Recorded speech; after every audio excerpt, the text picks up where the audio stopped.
Halo YouTube, selamat datang di channel Dengerin Podcast Horor. Bagaimana kabarnya? Semoga dalam keadaan yang baik ya buat kalian semua. Di episode cerita ini, kita akan ngebahas salah satu cerita seorang wanita bernama Gary yang memiliki nyali besar dalam menjalankan tugasnya ke pedalaman Kalimantan. Disinilah dia menceritakan pengalaman horornya. Sudah siap? Seperti biasa, bagi yang nonton sendirian atau bersama teman, jangan lupa kopi dan cemilannya. Yuk kita mulai. Akhirnya ujian semester pun berakhir sudah. Masa-masa liburan yang terbentang di pikiranku membuat hati cukup bahagia. Yap, masa-masa menjadi mahasiswa di semester 3 ini cukup menyenangkan bagiku. Perkenalkan, namaku Gary. Dengan nama seperti lelaki, aku cukup sering diolok dan dibully teman-teman sekampusku. Tetapi karena aku cuek dan ceria, maka itu tidaklah pernah aku masukkan ke hati untuk setiap joke saat namaku diteriakan oleh guru ataupun dosen di kelasku pas absensi.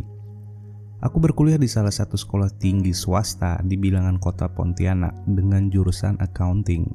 Kenapa aku memilih accounting? Mungkin dikarenakan di kota yang kecil ini pilihan jurusan begitu sedikit dan jurusan ekonomi lebih mudah untuk diserap di dunia kerja, bukan? Juga mungkin karena aku juga menghabiskan waktu sekolah menengahku di SMK negeri jurusan accounting juga. Terlahir dan besar di kota Pontianak membuatku cukup kenyang akan cerita mistis di tempat ini. Menurut beberapa orang, aku terlahir dengan perawakan yang menarik, mata yang tajam, dan tidak sipit seperti tipikal kebanyakan orang. Rambutku lurus dan panjang, tubuh langsing dan kulit putih. Aku keturunan Chinese, dan di sini aku menceritakan kejadian saat aku melakukan perjalanan ke Danau Sentarum di Kapuas Hulu. Perjalanan ke Kapuas Hulu sendiri memerlukan waktu sekitar 11 jaman untuk mencapai Taman Nasional Danau Sentarum dengan rute Pontianak Sintang. Dari Sintang, Semitau, Danau Sentarum dilanjutkan dengan speedboat. Perlu waktu sekitar 4 jam. Selain menyelesaikan studiku, aku juga mengambil part-time sebagai seorang jurnalis di sebuah media termuka. Ini adalah kali pertama aku bekerja di media cetak nasional. Hatiku sangat gembira. Sebagai anak baru di media, aku harus bersiap ditempatkan di mana saja, termasuk yang receh-receh. Tapi buatku tak receh, sebab tugas yang diberikan membutuhkan nyali besar. Laporan mengenai tempat wisata di pedalaman Kalimantan. Yang terus terang, ini adalah kali pertamaku ke sana. Walaupun aku tumbuh besar di Kalimantan, membuatku sangat antusias. Pak Asep bercerita bahwa dari dulu sudah sering terdengar mitos adanya puaka dan istana jin di dasar sungai Kapuas. Beliau sambil mengemudi perahunya yang hanya cukup menampung 5-6 orang dengan atap di atas perahu dan mesin di belakang. Puaka adalah sebutan masyarakat setempat yang artinya penunggu atau hantu penunggu atau sesuatu yang identik dengan makhluk yang besar dan tinggal lama di suatu wilayah. Terus terang, dahulu pada waktu kecil, keluarga kami tinggal di pinggiran sungai Kapuas, tepatnya di kota Sanggau. Masih teringat waktu aku kecil, untuk setiap kegiatan MCK selalu kami lakukan di kakus yang terapung di pinggiran sungai. Dan kegiatan favoritku sewaktu kecil adalah berenang. Setiap mandi sore, aku selalu menghabiskan waktu di sungai di pinggir rumah kami. Sungai Kapuas sendiri adalah sungai yang sangat lebar hingga dapat mencapai 600 meter dan kedalaman hingga mencapai 15 meter.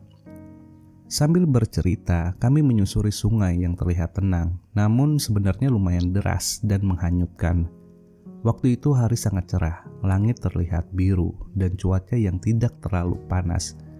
Aku pun bernostalgia dan mengenang masa kecilku dalam lamunanku dan sambil mendengar cerita Pak Asep. Di tengah sungai, aku melihat anak-anak yang dengan riangnya menikmati pemandangan sambil menghanyut oleh aliran sungai. Saat itu, perahu sudah memasuki area yang cukup sunyi di dekat pedalaman hutan. Dan entah kenapa cuaca yang cerah tiba-tiba berubah seketika. langit mulai menghitam ditutupi awan gelap dan angin kencang yang bertiup sangat kencang. Dan saat itu juga hujan turun dengan sangat derasnya, disertai petir yang silih berganti menyambar. Keadaan yang tenang mendadak menjadi mencekam, dan tak dinyana sebuah petir besar menyambar ke arah yang tidak jauh dari kami. Sambarannya nyaris mengenai perahu kami, dan Pak Asep yang begitu pengalaman menyisiri sungai pun terlihat sedikit panik.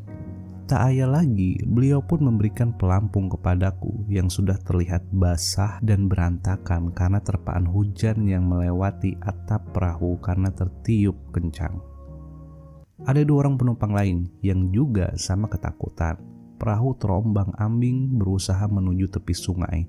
Anehnya, ketika kami sudah sampai di tepi sungai, hujan pun mendadak berhenti dan tiba-tiba langit hitam yang tadinya ada sedikit demi sedikit terhapus dan pergi.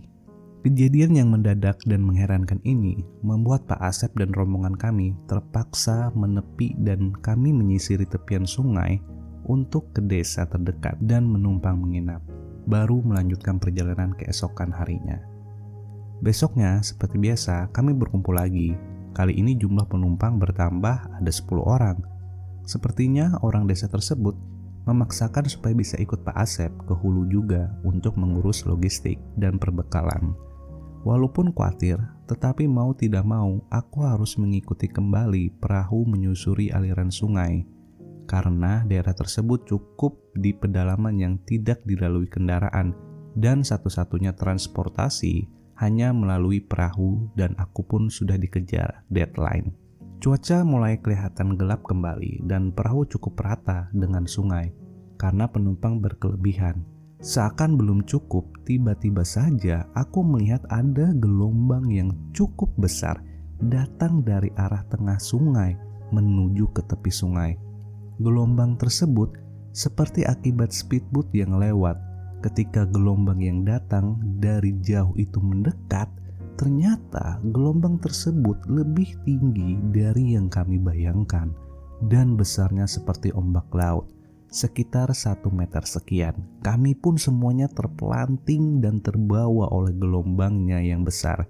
Hujan sudah mulai turun dan langit begitu gelapnya. Terdesak dan mengapai-gapai di tengah keruhnya sungai dan dinginnya air, tiba-tiba kurasakan seperti ada papan yang mengapung. Oh my god, sepengetahuanku di sini adalah hulu tempat sarang buaya. Dengan panik, aku berenang dan mengapai-gapai perahu yang sudah terbalik. Tiba-tiba aku tenggelam seakan ditarik oleh sesuatu yang tidak kelihatan. Entah benar entah tidak, menurut cerita yang masih belum diketahui kebenarannya, dikatakan bahwa Sungai Kapuas yang membentang di kota Sanggau Kapuas memiliki kerajaan di alam tidak kasat mata. Selain itu, ada pula puaka, makhluk tidak kasat mata yang menjaga sungai tersebut. Diceritakan bahwa ada seekor ular besar yang melintang di dasar Sungai Kapuas, di mana ekornya tepat di Sungai Sekayam dan kepalanya ada di daerah Pancur Aji. Daerah Pancur Aji ini terletak di tikungan Sungai Kapuas. Apabila air pasang, maka akan ada pusaran besar di tikungan tersebut. Dikatakan bahwa apabila ada gelombang mendatar dan mengarah hanya ke sebelah tepi sungai, artinya ada sebuah benda atau makhluk panjang yang mengibaskan tubuhnya secara satu arah, sehingga membentuk gelombang aneh itu. Kalau itu gelombang karena speedboat, tidak ada speedboat yang melintas. Dan tidak mungkin ada speedboat yang membuat gelombang sebesar itu. Dan mengapa hanya satu arah? Seharusnya gelombang yang berasal dari tengah sungai akan mengarah dari sisi tepi kiri dan tepi kanan sungai. Aku terbangun dan samar aku menggapai ranting di pinggir sungai. Dengan sisa-sisa kekuatanku, aku berusaha untuk bangkit dan berjalan dalam hutan di tepian sungai tersebut untuk mencari pertolongan. Kebingungan dan tersesat, Aku merasakan tempatku berada serasa bukan di hutan, melainkan serasa di perkampungan lantaran bunyi riuh rendah warga kampung seperti biasa. Hujan lebat dan petir, basah dan kedinginan, serta langit yang gelap dan hutan yang sangat lebat membuatku lemas dan bingung antara kenyataan dan mimpi, seakan menjadi kabur dan samar. Suaranya terdengar seperti suara warga menoreh getah, denda gurau anak kecil hingga warga kampung yang sedang berburu. Padahal aku berada di tengah hutan belantara. Aku kemudian berteriak lagi meminta pertolongan, namun tak ada satupun suara yang mendengar riuh rendah itu menggapaiku. Aku pun pingsan. Samar dalam mimpiku atau saat aku dalam keadaan tidak tersadar, ada seorang kakek misterius di tengah hutan menghampiriku dan memberi arah kepadaku. Entah kenapa, aku seakan menjadi mengerti alur hutan tersebut, dan aku pun terbangun dalam hujan rintik dan langit gelap di atas awan. Nafasku berat dan tersengal-sengal, darahku naik sampai ke ubun-ubun. Seluruh kepalaku sakit dan badanku sudah gemetaran. Tiba-tiba aku tersadar bahwa aku berada di tepian jurang di hutan. Bagaimana bisa? Tidak terbayangkan bagaimana kalau aku terjun ke bawah jurang itu. Mataku nanar menatap jurang tersebut. Aku mulai mencoba menuruni bibir jurang. Langit di atasku terlihat sangat tidak bersahabat. Licin bebatuan dan terjal bibir jurang membuatku ekstra berhati-hati. Rerimbunan batang-batang pohon yang menjulang tinggi lebat, aku sudah tidak tersadar apakah ini sudah maghrib ataupun masih siang. Semua kelihatan sama di mataku. Saat berhasil menuruni jurang tersebut, aku mulai melihat hutan dan semak-semak yang terpotong, menandakan ada yang melewati tempat ini. Ada alur jalan yang tercetak. Dengan menelusuri hutan, tidak lama kira-kira 10 menitan aku berjalan, di kejauhan aku memperhatikan ada cahaya kecil menyembul di antara kegelapan di dalam hutan ini. Mungkin itu Canteng, yaitu penjaga hutan, pikirku. Aku datangi ke arah cahaya itu, kali saja memang ada orang di sana.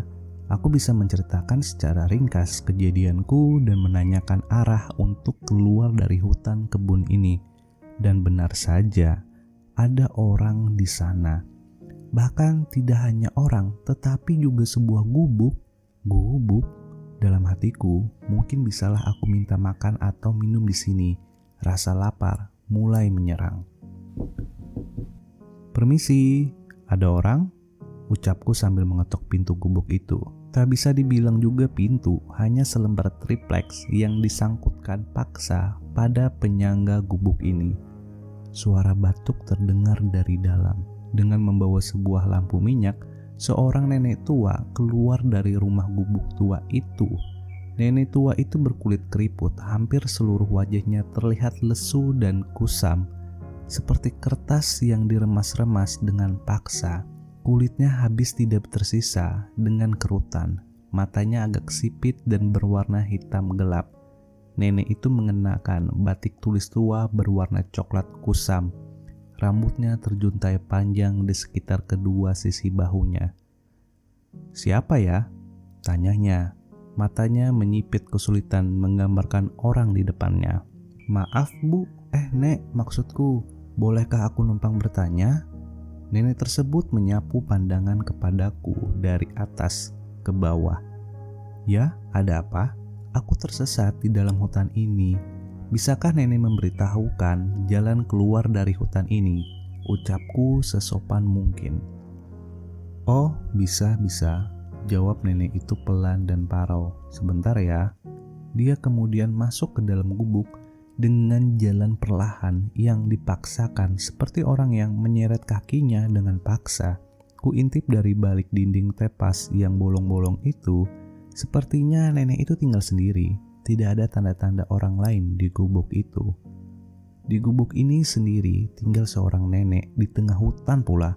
Pikiranku mulai macam-macam, hatiku mulai terasa tidak enak. Tak berapa lama nenek itu keluar dengan nampan dan sebuah poci teh. Dari luar aku bisa mencium wangi tehnya. "Silahkan nak, diminum," sahut nenek tersebut sembari menawarkan gelas yang sudah diisi dengan teh. Karena suasana agak gelap, aku kesulitan melihat isi gelasku, tapi baunya memang teh.